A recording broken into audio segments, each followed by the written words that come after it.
Welcome to Talking Giants, presented by SeatGeek. I'm your host, Bobby Skinner, here with my co-host, Justin Pennick. And we've got our wide receiver positional review, which I think is an enjoyable one. You have some cool conversations on some guys. A couple free agents that, led the Giants in receiving. And clickbait, we're going to talk about Daniel Jones wanting $45 million. What? So we'll talk about that as a second to start. But Justin, we both got home from Daytona today. How are you doing? I also want $45 million. It's good to want, as your father would say. As my father would say, it's good to want. And hey, Joe Shea may be telling Daniel Jones that too. Hi, Bobby Skinner. Had a really awesome time at Daytona. NASCAR really did hook us up. It was kind of like my lifelong dream to go to that race, and we did. Do you have anything to say about Daytona? Because I kind of want to reflect on like our last month. It's been kind of crazy for us personally. We try our best to not talk about podcasts have a bad habit of talking about stuff that people don't click on to listen to for the first 5-10 minutes of the show. But I did want to talk about Daytona because it really was fun. I think it was just the most fun work trip we've ever done for John Boy Media. Yeah. Where the Giants stuff is more stressful. Training camp is fun. Actually, training camp is probably the most fun thing we do. But it was awesome. And we started our own media company. Myself and you are content. Jack and Zoe of We Got Ice are content. And then Kevin is social media, and Ronnie is video and production. We are starting Piss Boy Media. We're splintering off from John Boy Media. Yeah, Piss Boy Media 2023. We're gonna take it over. But I mean, it was awesome, man. And I can't say anything besides it was a dream come true. I mean, even just getting on the track on Sunday, I was like a kid on Christmas. Bad analogy for you. You can say it. I was like a kid on Christmas where just on the grass, on the track, we signed Talking Giants versus the World on the track. I put Raise Hell, Praise Dale on the track too. And I've always wanted to run up a NASCAR track with like high banking just to see what it's like. And also to record it to be like, look at how like steep this is. I finally got the chance to do that. So it was just super cool. It was super awesome. We hung out with like Austin Dillon for a little bit. Yes, it was a little forced because we were filming a video, but did like iRacing with him. We got to drive a video game NASCAR simulator with a NASCAR driver, and a pretty good one too. So I mean, there was so much some other stuff that happened, and it was really just like a dream come true. Oh, 4th and 5th grade Bobby dreamed of these, so it was just fun. It was a fun event. Obviously, got to do it with some cool people from John Boy Media too. Yeah. Also, I learned when Jimmy Johnson retired, and I haven't been as big on NASCAR as a kid. I was like, I'll root for the 21 Woods brother, the oldest team. But I was like, I don't really truly have a fandom I do with the Giants and Nets. When he was the leader with 17 laps to go on that caution, fandom totally came out of me, where I was rooting, I was nervous, and then he was very bad on the restart. So it was cool. And part of the reason we're able to do that stuff is because of people like Tobias Kolmenga. Wow. Justin, who is Tobias? Tobias Harris? He is not Tobias Harris, but Tobias Harris was one of the more underrated players in the league. I agree. He was on the Magic, and then he became kind of a more overrated player. But not Tobias Kolmenga. I'd say he is underrated. Underrated. That is certainly true. Patreon.com/TalkingGiants. That's where Tobias went. And for $2 a month plus some other tiers, you get to hang out with us live while we record the shows. Tell you, free agency's coming. If there's a move that we make, and some kind of extension/franchise tag is coming for two of the most important players in this Giants franchise. Decisions are coming. So you want to be there live while we're recording those shows to get those kind of early reactions. And also you can let us know what we're thinking too. Bobby Skinner will also send you some stickers and magnets, and there's some shirt raffles that happen around twice a month. Patreon.com/TalkingGiants. Thank you to our patrons, Bobby Skinner. Can you believe it was just around a month ago that the Giants made the playoffs, and we had those awesome playoff events back to back, and then we went to Mobile, and then I went to the Super Bowl, and then we went to Daytona, and this was all within the last month. It feels like years ago, the playoff watch parties, and it feels like the draft is tomorrow. Time is flying. So, it's crazy that it's been a month, and I feel kind of worn down, and you even crammed a Super Bowl trip in there too. So, It's been nuts. So, yeah, but we are very lucky too. I mean, all right, one more thing, and then the wide receiver. Lucky. It's been sick. It's been dope. Yeah, I mean, we're dope. And we're very, very lucky that we get the chance to do this. The NASCAR was the coolest thing, just because like Bobby and I, we really talked about how it was really both of us that we really grew up like hardcore racing fans, even more than Giants fans, which is a crazy concept because we are ultra awesome Giants fans. So dream come true. We're very, very lucky. Thank you to John Boy Media. Thank you to everybody, and thank you to all of you who lets us Patreon member who lets us do this. All right, let's talk about the wide receiver review, except for first we got to talk about the Daniel Jones $45 million thing. Yeah. So it comes out on Sunday that he's changing his agency. He's leaving CAA to a new agency that represented some quarterbacks that have gotten some big contracts like Dak and Deshaun Watson, which is that is very interesting. Like, I don't know exactly what that means. And Ryan Dunleavy reported that the first contract talks were a little bumpy for them. That is really interesting. But the thing is I don't know exactly what that means. Like, where did they go bumpy?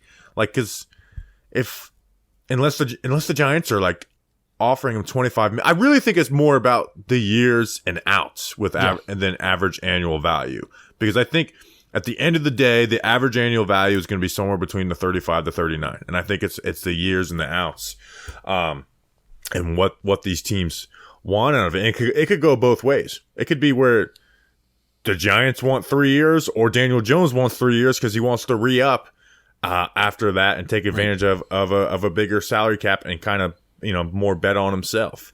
Or the Giants could be like, we want 5 years because, it helps us down the road. Or Daniel Jones could want 5 years because he wants long-term security. So I don't know exactly what the contract, what all is going on with that. But the thing that got people really in a frenzy was Mike Florio saying on his show that Daniel Jones could possibly want up to as much as $45 million average annual value. The reaction to that has been kind of silly. One, Mike Florio is known for saying anything for a click, right? And he also didn't say like, oh, that is what he's asking. It could possibly being up to 45 million. It's like, the whole definitely maybe type thing. And at the end of the day, asking for something isn't bad business from their side. No. It's like, like that's it. Like Saquon asking for like, just like Daniel Jones, if he is asking for $45 million, it's insane. I get the business part of it. It's like you got a highball when you come in.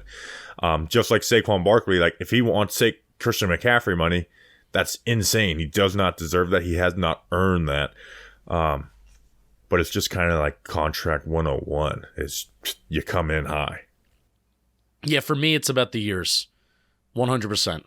I know the AAV is going to be a number that I'm a little uncomfortable with. And but here's the thing, I don't even think 35 to 38 is uncomfortable. It's because it's so big, but when you compare it to other quarterbacks and how cap will move, like, yeah, it's that number doesn't faze me really. It would be the years for you too. Like, are we locked in for 4 years? And I think, and here's the thing, what is only Joe Shane and Brian Dable and the people in the Giants building know this, or at least it hasn't been reported by anybody. The question is, how much do they truly believe him? And I think it comes down to Daniel Jones ran their offense extremely efficiently. He was ninth in EPA. He had a really good year. He was a good quarterback this season. The question is, when we did go do our film reviews every single week, and there was a play here and there where, hey, this could have been a chunk play, but he didn't take the shot. Is that being coached into him by this staff, or is that a post-2019, 2020 Daniel Jones where it's just in him where he's going to be naturally conservative? Like, that's the question that we don't know unless we are a coach. And I think that comes so it's, do they truly believe in him? Are they going to view him as, a guy who they don't want to commit to long term? Because if they truly believe in him, they should be trying to get a 5-year deal done. If they like him, but they don't want to stop themselves from upgrading the position in the future, it should be a 3-year deal. Yeah, and coming into this new regime with Brian Daboll and Joe Schoen, I said my approach to the quarterback position is it will be clear whenever they make a decision on the quarterback that will be indicative on if they will keep their jobs or not. If Daniel Jones is signed to a 5-year deal and it's clear that he's here for a good chunk of that 5 years, there's a decent shot that, hey, that will be the time that Joe Schoen and Brian Daboll's fate will be decided, right? You know, if he signed for a 3-year deal with an out after year 2, you know, the future of the quarterback position, and that's what I'm hoping for. I'm hoping for that 3-year deal, even if the AAV is high for those like 2-ish 3 years. I'm hoping that Joe Schoen and Brian Daboll can maybe have that flexibility to move off of Jones if they want. But I realize that is almost too perfect of a world for us to be in. Yeah, well, we're gonna do the whole Giants pending free agents on Friday, but I'm pretty confident I'm gonna end up in the 3-year boat, because if you are in a position that you want to re-sign him and he's going to command big money, I think that's a good problem to have. Where like that's a lot better of a problem than being like in year 2 and being like, we want to get off of this but we can't. Type of problem. So yeah, I will talk about more of this on Friday too. But just a glimpse into my brain, I am a lot more concerned about what the future of Saquon Barkley is going to be than I am about Daniel Jones. And all that I'm seeing online is Saquon Barkley, you know, Saquon Barkley will be back either way, franchise tag or extension. And Daniel Jones's average annual value can't be too high because you have to sign guys like Saquon Barkley, Andrew Thomas, Xavier McKinney. I'm not automatically putting Saquon Barkley in that conversation of the Giants need to keep enough cap space to sign Saquon Barkley. We'll talk about it on Friday, but I am way more concerned about having that conversation than I am about Daniel Jones. I know we keep saying we're going to do this Friday. You know why I'm confident that Saquon Barkley will be a Giant this next season? Why? Because supposedly they already offered him $12.5 million, and he declined it, and he's not going to get that on the open market. It's bold. It's a bold statement, Cotton. Could a team offer him like close to McCall? Is there a team out there? I think there will be a team that does that. Because I'm going to be honest, Bobby, we had Myrick on. And, you know, all we talk about is early down efficiency. And when the Giants started throwing the ball on early downs, that's when the offense became more efficient towards the latter part of the season. And I was hoping that Chris Myrick did mention in our interview that the offense did evolve. But when we asked him what made the offense work, he said it was running the ball. And I honestly, I know that we're right. Like, I know that throwing the ball on early downs is the key to success. But I do think football people, like, running the ball is an important thing. And I think there will be a team. It is an important thing. No, and I'm not dismissing that, saying that it's not. That's not what I meant to imply, that it's not an important thing. But I think in terms of the value of Saquon Barkley, somebody will, even if it's a 2-year deal, somebody will give him a good chunk of change to be on their roster next year, even if that's not the Giants. Yeah, I could see it on like a 2-year deal. So we'll talk about it all on Friday. But let's get into this wide receiver review, which you all clicked on to listen and watch to. Justin, the wide receiver room evolved as the year went along, from day 1 of training camp to week 13 of the season, when it kind of got set in stone at that point. Definitely not a good wide receiver room, but I feel like they got into a place by the end of the season where they were comfortable with what they had, and like we were just talking about, they're like, okay, we can run a drop back offense. Like we have the guys capable of running a drop back offense. We're not going to be slinging the ball over the yard, but we feel comfortable with the guys that we have. But I will say, we're going to start this off with the guy who is wide receiver 1 for the New York Giants in 2022. And at 26 years old, he took a pay cut to start the season and play on the minimum contract. He played 4 snaps the first 2 games of the year. But again, for the 3rd time in 4 years, he led the New York Giants in receiving with 724 yards. And that is one Darius Slayton. Darius Slayton didn't even get training camp reps with the first team, Justin. Like, we were there. He was not like, a lot of times it was more 3rd string reps than 2nd team reps. Like, this team did not want him, but he was needed flat out needed. He's an unrestricted free agent. And Justin, he had his best season. When you look at the stuff on a per game basis, like he had his highest catch rate of his year, 64.8%. That's up over 7 points from his rookie season. His highest yards per catch from 15.4 to 15.7. So he had more yards per catch, was targeted deeper, more consistently with, again, a much higher catch rate. And then when you eliminate the fact that they didn't play him in the first 2 games and the week 18 game versus the Eagles where he got 1 snap, he had his highest yards per game and fit with 59.4 from his career high 52.9 his rookie season. Like, he was truly their number 1 wide receiver. And this Giants offense, it cannot operate without Darius Slayton. Like, when Hodgins came, when they were running 2 tight end sets, the one constant once Sterling Shepard went down was Darius Slayton. And if at any time Darius Slayton were to miss games after Sterling Shepard got injured, Justin, the offense would have looked horrible. It would have been horrible because there was no real receiving threat who had the speed that he had the ability to get yak, which we'll talk about him with yak, where it's been a turnaround for his career. It's almost like scheme matters with yak a ton. And Slayton had a good year for the Giants, but there is some negatives. Yeah, Darius Slayton, man. What a frustrating player. I like Darius Slayton, but what a frustrating player to like, because this team would not be able to survive without him, yet I don't feel most people have that take. Most people don't feel that Darius Slayton was an absolute necessary part of the 2022 Giants' success. And that's not even when he was targeted. Frankly, I'm sure, and I'm sure you look at the film, their teams need to respect a deep target. Even if there's not a deep passing game, NFL teams still do respect the ability for a 20-yard route to be run and then that 20-yard route to be attempted, targeted, thrown to, catch to, etc. Darius Slayton was the only deep receiving threat on this team. And how different does this offense look? And I will ask you this. How different does this offense look if Darius Slayton doesn't at least serve that threat? I think they're ranked like 24th or 25th in scoring. I really do. Because when Hodgins came around, they had a decent 3 watch. I mean, Justin, Marcus Johnson was a starting wide receiver for the Giants for like 5 games this season. And that was next to Darius Slayton. Like they were starting David Sills. This team, he absolutely was needed. And like you said, they didn't have much of a deep passing game, but when they did, it was Darius Slayton. 5 of Daniel Jones' 10 deep completions were to Darius Slayton. Also something that doesn't get brought up much with him this year, like he had good stat numbers. He had some big defensive pass interferences that he drew this season. When he first came in that Bears game, drew one on a 50-yard pass.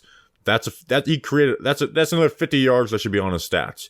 The Ravens, when we scored the touchdown at the end, it was 3rd down. He draws a pass interference.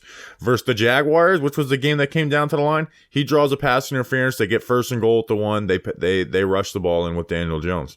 So like he was created big plays, not only just in the ones that he caught, but in the ones where he drew pass interference. That being said, the drops are so very real with him. Yeah. His rookie, he had the issue in college at Auburn. It disappeared his rookie year. And it's actually gotten worse as his careers went along, where he was at 7% in 2020. Last year, he actually got a little better. 2021, he was at 10.3%, which is insane, which was 6th highest in the NFL. 10.3% drop rate is insane. Like Evan Ingram's 2020 was 8.8%. And then this year was at 9.9%. To basically the same. And it showed up in big moments. He had the drop versus the Commanders. He doesn't drop that pass for the Commanders, we might win that game. The drop versus the Vikings, that could have been huge. That could have lost the game if the Vikings were able to go down and score there. So it's something that's part of him. Like Slayton was much needed, but Slayton's not. He's not the guy you can most rely upon. No, Slayton shouldn't, and we've been saying this for years, man. Maybe outside of 2020, because that 2019 was like, oh, this is legit. Can Darius Slayton be a wide receiver 1, wide receiver 2? And then I think 2020 kind of answered, even though he like led the team in most statistical categories. 2020 answered, no, Darius Slayton shouldn't be relied upon as this wide receiver 1, wide receiver 2. But I think that's okay. Like, that's fine. But yet we enter every single year where somehow by the end of it, Darius Slayton is wide receiver 1. That's not a Darius Slayton issue. That's a front office issue, at least in my opinion. Because one of my favorite stats that I like to look at every single year for Darius Slayton is that, yeah, fans kind of undermine him, fans disrespect him, sometimes rightfully so. I think a lot of the times not rightfully so. Darius Slayton had 28% of the team's air yards this year. Guess who else had around 28% of the team's air yards? Guys like Jalen Waddle and guys like Tyler Lockett, who those guys are like solidified, bona fide wide receiver 2s on like good, really good, solid passing offenses. Darius Slayton is not the same quality of player as Tyler Lockett, who's getting almost a third of the team's air yards, and then Jalen Waddle, who's getting almost a third of the team's air yards as well. Darius Slayton is not that kind of player, yet every single year of his career, he's being asked to. And I think he's overexceeded expectations. Not every year, because those big moments really hurt you, and he has lost us games before, but his entire body of work is something that should be celebrated, at least in my opinion. Yeah, to me, he's the best day 3 pick of the Dave Gettleman era. The only other player you can contest is Julian Love. And I think if you look at their careers, it's not even close. But if you wanted to go like player versus player right now, you could make the argument for Julian Love, but I still think it's Darius Slayton. And this year he finally had Yak, Justin. I know you have some numbers on that, but he had 6.6 like yak yards per catch. Yeah. That's top. That's upper like echelon of the league. And he had the last 2 years the offense didn't use anybody correctly. But this past year is where they put him on the crossers, But he also did some really good stuff route running wise, where like his speed makes him a better route runner. He has that vertical set. Think about all those 3rd and long curl routes that Darius Slayton caught. Like, those are hard routes to catch, and some of them he was blanketing them and he made some tough catches. Like, he was huge on 3rd down for them. And again, they would put him in those play action crossers, like versus the Packers and even against the Vikings. And he was able to make big plays. Like he was definitely their best playmaker on the perimeter. Yeah, and with yards after the catch, I mean, there's a lot of plays that kind of just come to mind. That Houston Texans touchdown going up that left sideline, that game, I don't think it's a lot closer. I mean, it's like a 16-16 game if Darius Slayton doesn't like score that touchdown, or maybe 17-16. The plays against the Vikings, where he runs those crosses over the middle of the field, he's open, and then he's able to kind of utilize his speed, which we really have talked about for years, how fast Darius Slayton is, but we've never seen any play. Like, I can't tell you any play on the top of my head that Darius Slayton isn't showing off his speed with yards after the catch and not yards before the catch, right? So good on Brian Daboll for utilizing that, and good on Darius Slayton for kind of maximizing it in certain opportunities. So yes, it is the highest yards after the catch per reception in his entire career. Now, what does help is that he had a career low average depth of target, still 12.5. And it's still like, yeah, Darius Slayton is a guy that's targeted, past the sticks, and he's like the deep guy in this offense. But it is the career low in average depth of target. Every year has been between 13 to 14 yards for Darius Slayton. I think a lower average depth of target helps the yards after the catch per reception. I obviously think the scheme helps, but also, Bobby, you talked about his route running. You could say that his route running did improve, and the wide receiver separation numbers would back that up. He was tied for 13th lowest in wide receiver separation this year. It was around 2.5 this year, but it was almost the highest of his career. I mean, 2020, it was 2.3. That was tied for the 12th lowest. 2019, tied for the 7th lowest at 2.2 yards. So Darius Slayton, better in wide receiver separation this year, kind of compared to his past years. And I think when you include why his yards after the catch better, more wide receiver separation, more crossing routes over the middle of the field, and Darius Slayton just was better with the ball in his hands after the catch this year in general. Yeah, I mean, he was ninth in yak per reception. I looked that up and I didn't write it down. Shout out Doug Analytics in the chat for pointing that out. So he is an unrestricted free agent, Justin. Yeah. I think you have to bring back Darius Slayton unless you get 2 high floor wide receivers, or just a flat out like you trade for Devontae Adams, wide receiver 1. Like you have to either have like a bona fide wide receiver 1, or you need to get 2 high floor receivers with some speed to replace him. Now I agree with you 100%. If I'm Joe Schoen, I'm doing that. But man, they wanted him gone. They blackballed this guy over camp. They stuffed him with Davis Webb and the rest of the, scrubs on the team of the summer. Did well in camp too, by the way. Well, Darius Slayton, he really should be doing well against third stringers, but still, I don't know if, David Sills was killing it with the first and second team, and, there you go, Darius Slayton was killing it with the third team, then lo and behold, whenever he gets into a game, he did all right, and he helped the Giants win football games this year. I don't think David Sills or Marcus Johnson did. Marcus Johnson helped lose football games. David Sills helped cause one of Daniel Jones's interceptions on a possibly game-winning or game-tying drive Monday Night Football against Dallas. I digress. But my kind of like point to you or question to you is they did not like Darius Slayton over the summer. And the cards is still out for whatever reason on if they even like Darius Slayton now, even when the season's ending. Because really you can make an argument that the only reason why Darius Slayton was playing is because they literally had no other choice. Yeah, I don't know. I actually do lean that he's probably not here. Yeah, I like I said, if I were Joe Schoen, I'm bringing him back because you can't replace everybody. But I don't think he's back because I don't think they like him. I think another team will value Darius Slayton more than the New York Giants do, and will give him a contract. Like, you look at all the hell the Giants offense has been through the last 4 years, and that guy continually comes out on top of the wide receiver room. Like, somebody's going to value him. I know it's a different position, but if the main reason is drops and they don't like him because he drops the ball, Evan Ingram got $10 million guaranteed this year. Yeah. Now, Slayton is not a great route runner by any means. Evan Ingram wasn't a great route runner, but again, different positions. Like, Slayton's best route running comes off of just kind of pure speed. The stuff, he's not like a very subtle route runner, but he's better than he can maybe get credit for. So...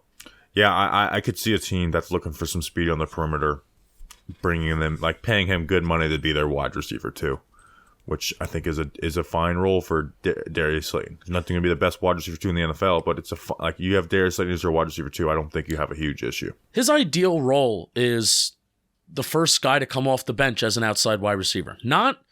I wouldn't even say a wide receiver 2 where you have like a Devontae Adams on the other side. And now this is with a really good team. Like, I think Darius Slayton is best fit as, like I said, that first guy coming off the bench. He's a rotational piece. He's in on certain packages. And then if you have a wide receiver that goes down, you feel perfectly fine that Darius Slayton's in the game. I think he's a starting level wide receiver. All right, cool. Not on every team, but he's a starting, like he will get starter money. I think there's a lot. I think there's probably more teams than not that he would start on. Yeah. Which is crazy that the Giants, with all their wide receivers issues, had him as a healthy scratch week 1. Yeah. Next on this list, Justin. This guy just re-signed a contract. You want me to read the SeatGeek ad now? I would like you to. Please. SeatGeek! Today's episode is sponsored by SeatGeek. If you don't know what SeatGeek is, they're a ticketing app that makes buying tickets super simple. With over 28 million downloads, SeatGeek is the #1 rated ticketing app. There are more than 70,000 events every single day on SeatGeek, including sports, concerts, festivals, and more. Over 70,000 events every single day. SeatGeek, you truly are insane. They always want to make sure that you are getting a good deal. So when you're on the app, look for the green dots. Green means good, red means bad. It's actually when you like compare it to other apps, I won't say it by name because you're not supposed to do that in apps. Like, it is the easiest. So like, you just like find the darkest green dot, go to it in your area. Like, it really does help out a ton. Where others can be very confusing. Every ticket is backed by their buyer guarantee, and SeatGeek is the only site that lets you return your tickets ahead of the event with swaps. Ooh, that's pretty interesting. And guess what? We've got the hookup. Use code GIANTS for $20 off your first purchase at SeatGeek. That's $20 off your first purchase with promo code GIANTS. Click the link in the description to download the app. You'll be glad you did. I agree that you'll be glad you did. You'll be glad you did. Isaiah Hodgins, Justin, 24 years old, just finished his third year in the NFL. He had 8 games for the Giants. He was a waiver claim. The Buffalo Bills released him. We're trying to get him back on the practice squad. They didn't value him very much. Well, Brian Dable, his former offensive coordinator, comes and claims him up. And they immediately made him a starter. Like his first game of the season, his first game with the Giants, he played 62% of the snaps. You know, they got him that bye week. And he averaged 44 yards per game. In the 8 games that he had 33 catches, 351 yards, and 4 touchdowns. And a very high catch rate for a guy who's 6'4" at 78.6%. He's a good route runner who is really good at separating at the stem, and he is just reliable. He had 0 drops this year. He's had 0 drops in his career, actually. Credit to him. I know he didn't get very many opportunities in Buffalo. So we'll talk about him.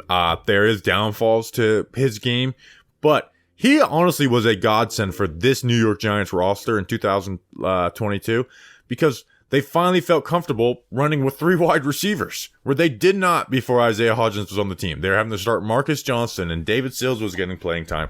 Like, he was such a huge factor in them changing up their offense as the season went along, Justin.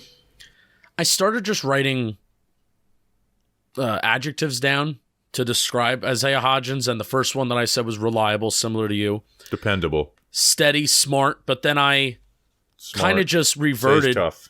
But then I just kind of just reverted to, is Isaiah Hodgins just not the epitome of smart, tough, dependable of what Joe Shane kind of wants to bring in here? And I definitely 100% think he is. I mean, think back to I'll tell you what, he was moving pretty well in the Viking playoff game, because I honestly thought he was slower.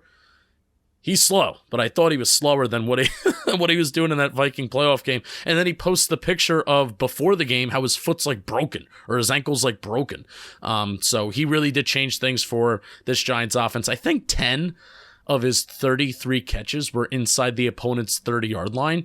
I maybe thought it would be more. I don't know if that's a really impressive number, but think of how many plays that you run inside an opponent's 30-yard line. And the fact that Isaiah Hodgins, almost 33% of his catches come from that green zone little area, I think that is impressive, because Isaiah Hodgins and Daniel Jones had good chemistry inside the red zone, and he had a couple touchdown grabs for the limited opportunities. And it seemed like him and Daniel Jones had really, really good chemistry in ideal situations. Even think back to the playoff game where Daniel Jones is rolling to his left, throws that dart towards the left sideline. Isaiah Hodgins' toe tap catch comes down with it. So yeah, Isaiah Hodgins, really, really enjoyed watching him this year. So what did he, route-wise, what did Isaiah Hodgins do well? Outside of kind of just being smart, tough, dependable, like we said. He's very good at separating at the top of the route. He knows, okay, I got this leverage on the corner, break this way, go do that. He is, that's what he was his best at. And that's why, for a 6'4" guy, he was able to win in the quick game, and the Giants, worked that quick game. He became a big target for that. So he's very subtle and quick in his breaks on the routes, and that's why in the red zone, he had those 4 touchdowns, 5 when you include the playoffs game. It's okay, that's where it's not about having Darius Slayton type speed. It's about being a solid route runner, and that's why he was able to get those touchdowns on the whip route versus the Commanders. Working himself open versus zone. In the regular season Vikings game. So those are the things that he was able to do well, and tight throws, tight short throws. He brings it in. We said, we have the 0 drops, and he made some tough catches too. There's catches where Patrick Peterson's on his back, and he's able to go out and get it. He catches the ball well with his hands. But the main thing is on the quick game stuff, he is very good at working at the stem, and that also helped. And basically, the only way he was targeted down the field in double moves, right? Because it's okay, we're gonna try and bite on this guy on some in breaking stuff.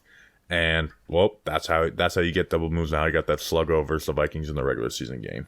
But going back to the quick game, because the emergence of Isaiah Hodgins did directly influence the Giants' confidence to throw on early downs. I think as the season went on and as Isaiah Hodgins had more success and as the Giants had more success, like those things, it's not just causation, I think it's correlation.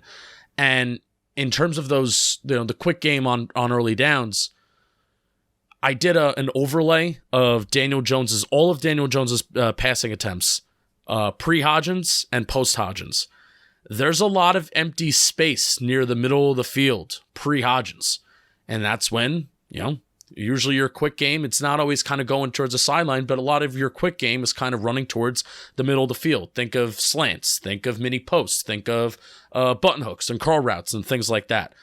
And I think Isaiah Hodgins, the way that he was able to utilize the middle of the field, and I think that the PFF stuff backs this up too, because they track where guys catch the ball, and where they catch the ball around the field, and I think that even backs all that too. Yeah, I have short center right here. He was 16 for 19, 16 receptions on 19 targets, 137 yards and 1 touchdown when he was targeted the short center part of the field. So Isaiah Hodgins really allowed the Giants to utilize the middle of the field and the quick game on early downs. Bobby, you're muted. I mean, that's half of his catches this season. Now, he is smart, tough, dependable, or reliable. The negatives to his game is he's not like dog slow, right? Like, he's just not fast. Right.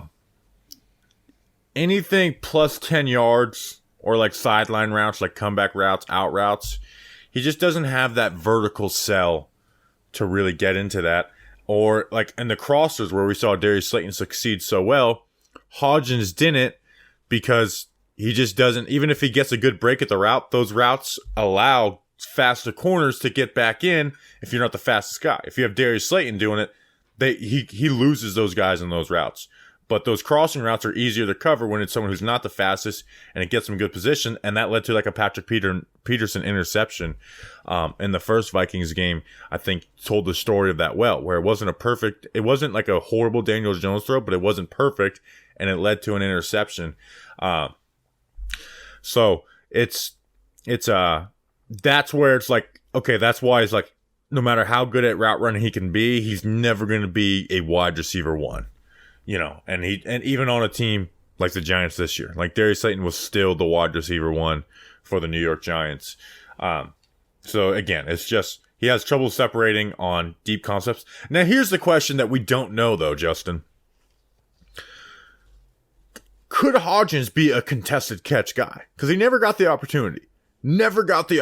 Could he be a like that could, if there's like, what can take Isaiah Hodgins, who's 24 years old, game to the next level? And it is that.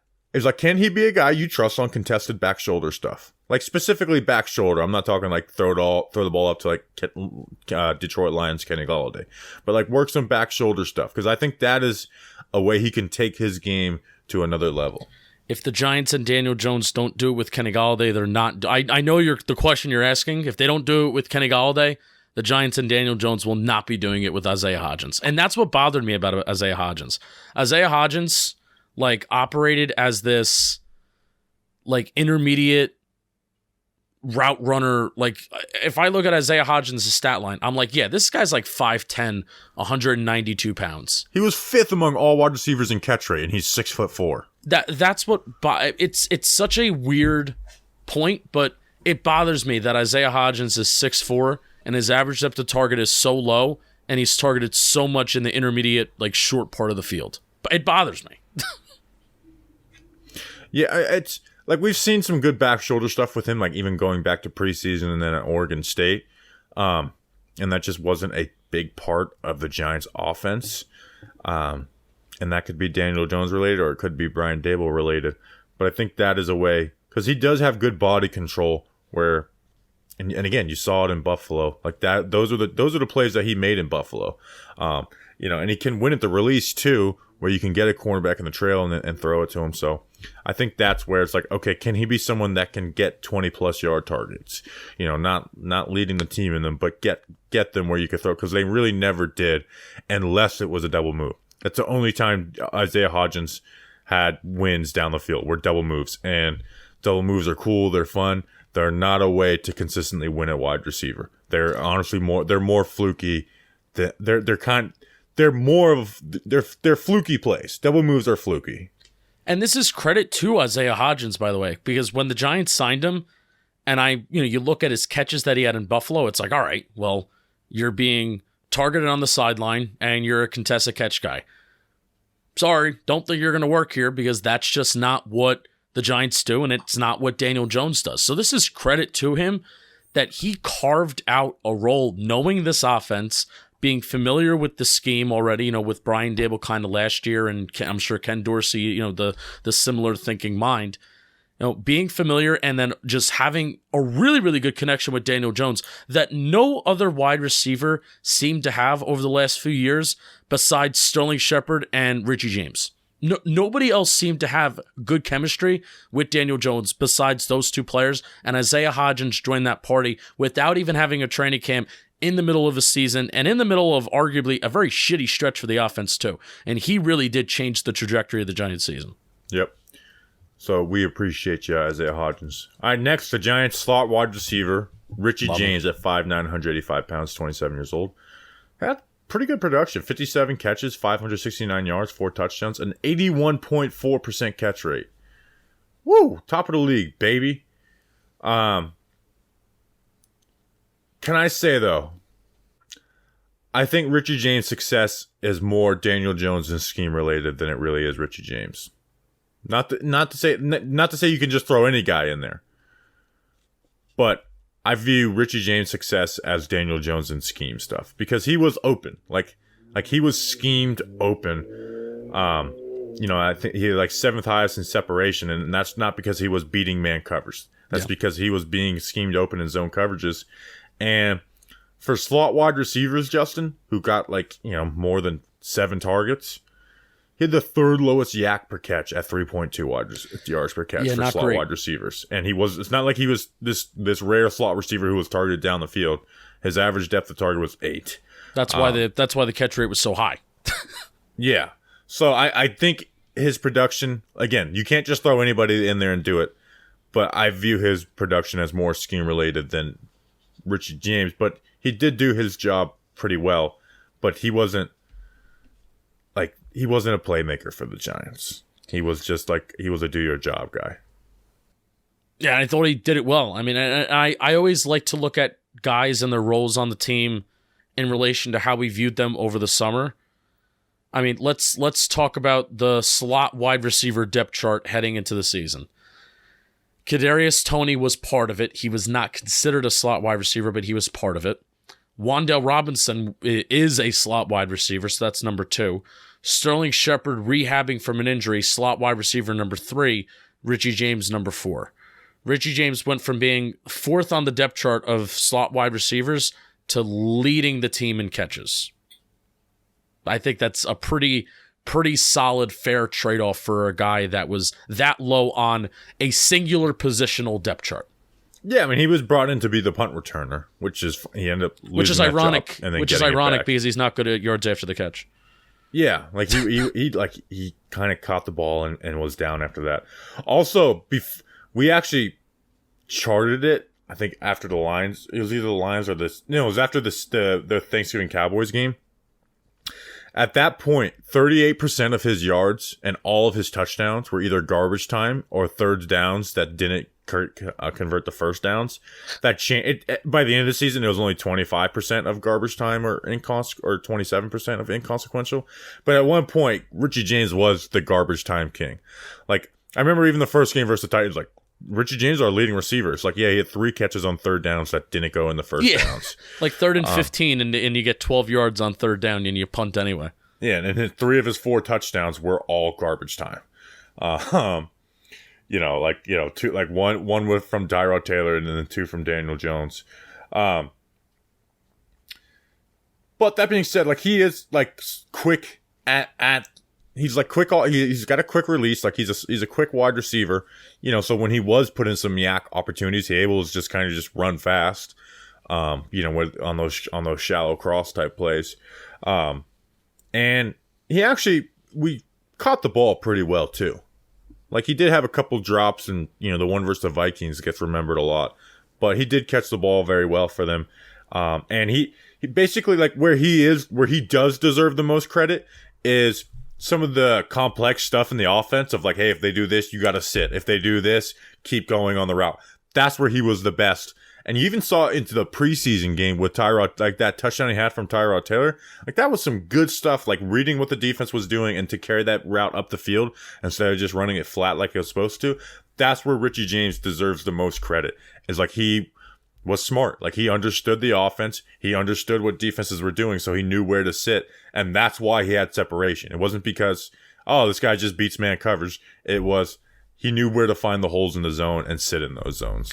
Yeah, and that, like that was a big conversation point in the summer that wasn't really continually talked about as the season went on, about the option routes, the choice routes, how, you know, there can almost be like 3 different options for you to go, but the wide receiver and the quarterback needs to read the same thing at the same time. And since day one, even when everybody else was healthy, Richie James and whatever quarterback just had the best chemistry, and Richie James just knew where to go, where to be, where to sit, how to get open. So, you know what? It is scheme related, Bobby, but I'm not gonna poo-poo on Richie James as much as you did kind of to start, because yeah, it is scheme that's calling the plays and getting him open, but nobody else was able to do what Richie James was able to do. You know, Wan'Dale Robinson, a second-round pick, was not able to do the things that the things that Richie James was able to do, despite playing the same position. We were talking about how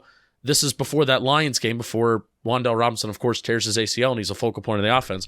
We were talking about, despite Wan'Dale Robinson being a second-round pick, Richie James is a better football player right now, which is a sentence that should maybe make you a little concerned, but it was just the reality at the time. So Richie James, despite a low average depth of target, he did lead the team in catches, only 1 less first down than Darius Slayton, despite Darius Slayton having a lot more yards per reception being higher. So Richie James was a chain mover, had a lot of third down catches, even if some of them didn't go for first downs.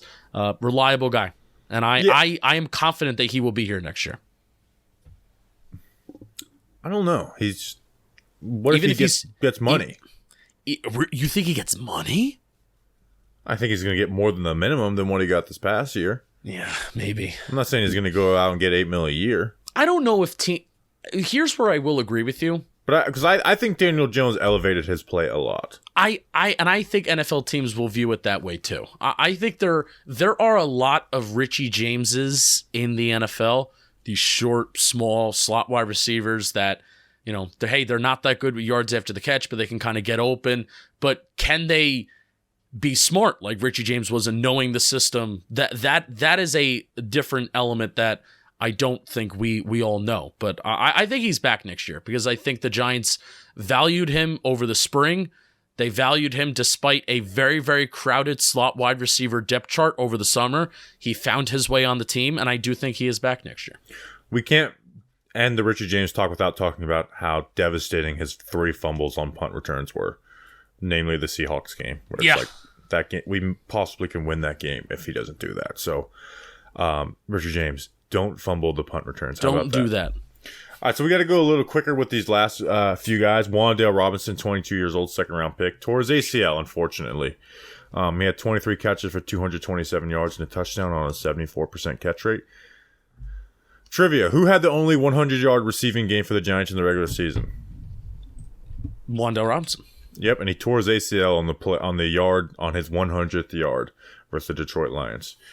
He only played 4 games where he got 70% of the snaps, Justin. Like he had different injuries, and I think that's the biggest concern with Wan'Dale is like, can he hold up with his size wise?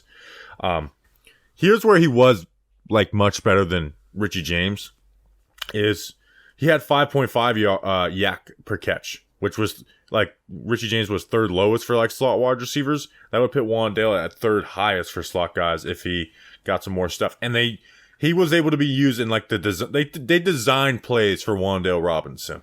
Here's the difference, though. Get the ball. Richie James's average depth of target was a whole yard higher. Well, I'm saying but that's the reason is they designed stuff for Wan'Dale Robinson because Wan'Dale has that yak ability. Also, he's just faster. So on those basic like in routes, Wan'Dale, like he had some big third down conversions this year. Wan'Dale had on those in routes. And that's where he's better. And I think as the offense evolves, this is pretending he doesn't tear his ACL. Wan'Dale is someone who can be targeted down the field, despite his short stature. Like he is someone who can get open, who can cross the field. He is very, very cool. I think he's more quick than fast, but he is very fast. But he does have to get better at the stuff that Richie James was good, which is being better at the stem. He catches the ball with his chest and almost claps for the ball than necessarily putting his hands out for it. He had an 8% drop rate this year.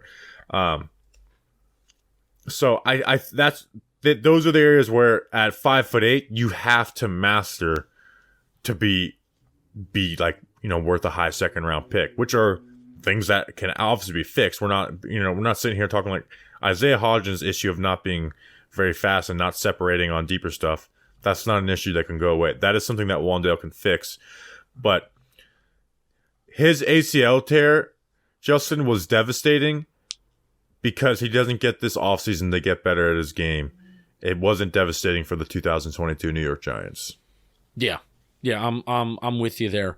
And we sometimes dismiss the importance of having a guy that's who gets those manufactured touches. It's important. If you value, like myself, throwing the ball on early downs, you're not going to be slinging it. You're not going to be throwing it 10, 20 yards down the field on first down consistently. You're going to be utilizing the quick game. You're going to be utilizing screens. You're going to be utilizing kind of those jet sweep push passes that you see Kansas City does. And that's like Wan'Dale Robinson's ideal role in the NFL. Now, do you draft a guy in the second round who kind of gets a lot of those manufactured touches? That's a different story, but he's on the team and we got to utilize him, right? So, I'm excited to see how he comes back from the ACL. I don't know what the recovery is going to be. I'm not going into next year saying that Wan'Dale Robinson is a guy that I'm relying on. I'm stamping him in as like the giant slot wide receiver that we're going to count on, which sucks. But I think he'll obviously be back at some point. Yeah, it's the ACL tear just muddies everything. It's like, what do we have with this guy when he gets back? Just when does he get back? Like I would guess that he's a guy who'll be ready for camp. But yeah, the jury is so out on Wan'Dale Robinson, and it stinks. Like I wish we'd have a better idea of what we have with him at the end of the season.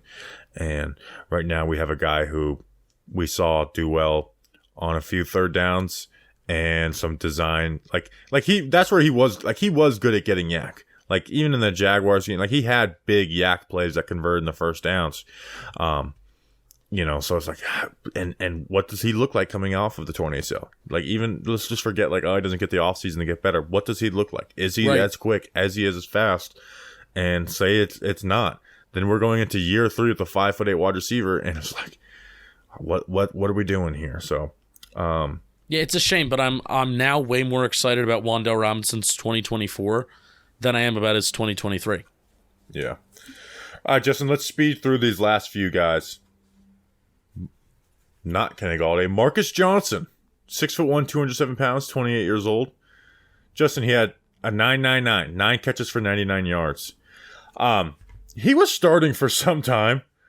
In his last 2 games of like really playing, Justin, were like the Jaguars and Seahawks game. He had 1 catch for 3 yards in those games on 9 targets. He had a 40% catch rate on the year. Like in 107 snaps versus the Jaguars and Seahawks. 107 snaps. He had 1 catch for 3 yards on 9 targets. And he had like horrible like drops. The drop versus the Jaguars game. The third down drop versus the Seahawks. It was horrible. Here's how, like, Daniel Jones had a very high completion percentage this year. If you just eliminated Marcus Johnson from the team, all his targets and all his catches, this is 17 games worth, Daniel Jones' completion percentage goes up a whole point. a whole point if you just eliminated Marcus Johnson from this team. So that's how bad he was when he played. And basically, at the end of the year, he was simply play action, run deep, and clear space. That's all he was after that Seahawks game. Yeah, Wan'Dale Robinson's on the field second half of the season. You know a big 20-plus yard play is coming. Marcus you just Johnson, know it. yes. Yeah, what did I say? It was like okay, all right, you said Wan'Dale. Marcus Johnson's on the field. All right, get for play action, deep crossers. Marcus Johnson's going to run a post every single time.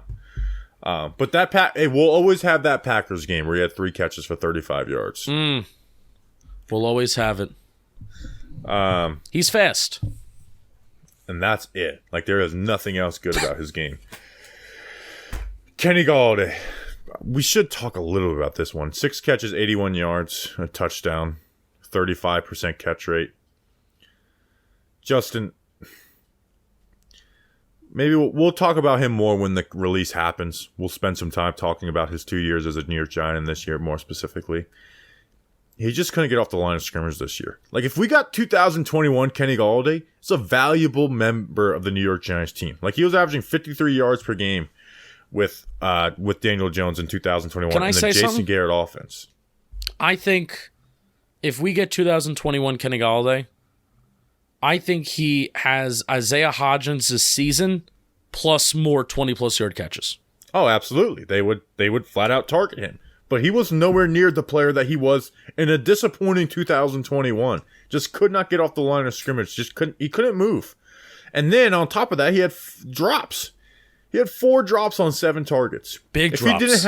If he didn't have those drops, his catch rate goes from 35 to 59%. It's insane how bad he was this year. Like, even in training camp when everyone hated him, I don't think anyone thought it would be this bad. It was expected to be like, man, I can't believe we paid this guy all this money bad.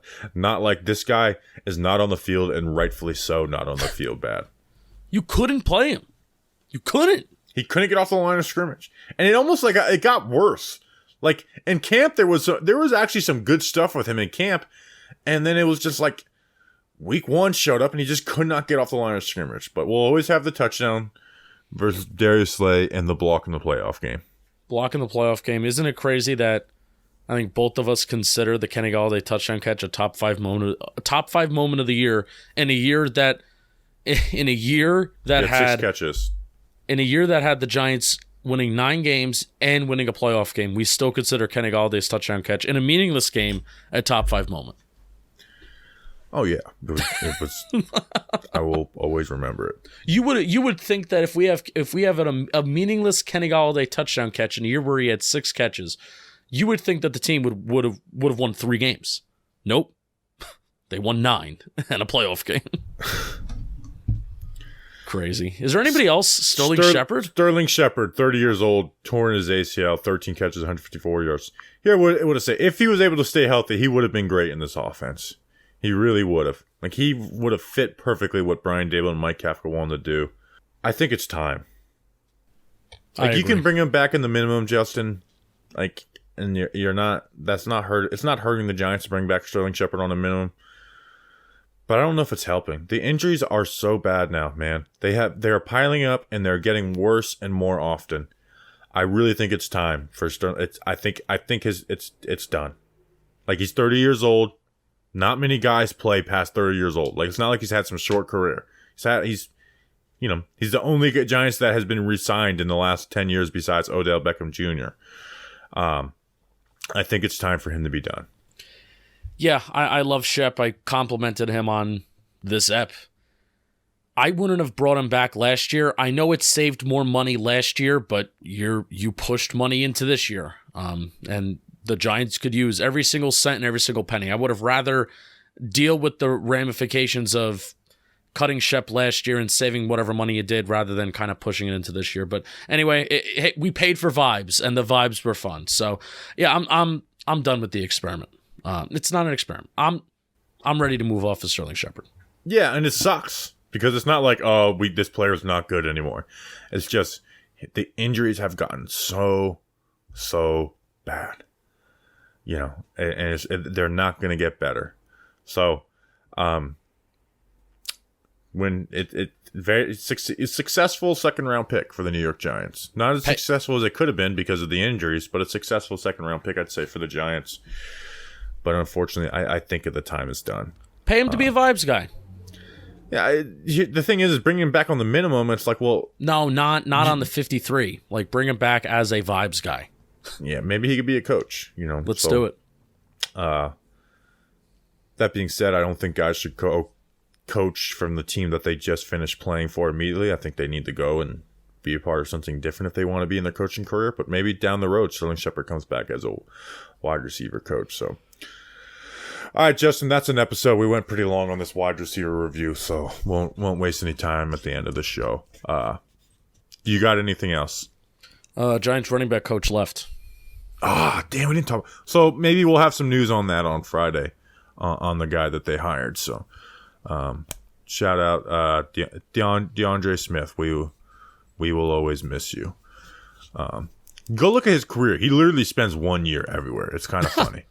Which it's crazy. He went to the Colts, by the way. And I'm not just talking about the life of an NFL head coach. I'm talking about the life of even going down to the strength and conditioning trainers and strength and conditioning coaches. How just it feels like every year, unless you're in a situation where you're with the Patriots or you're with the Chiefs, and those coaches are never going to leave except when they retire.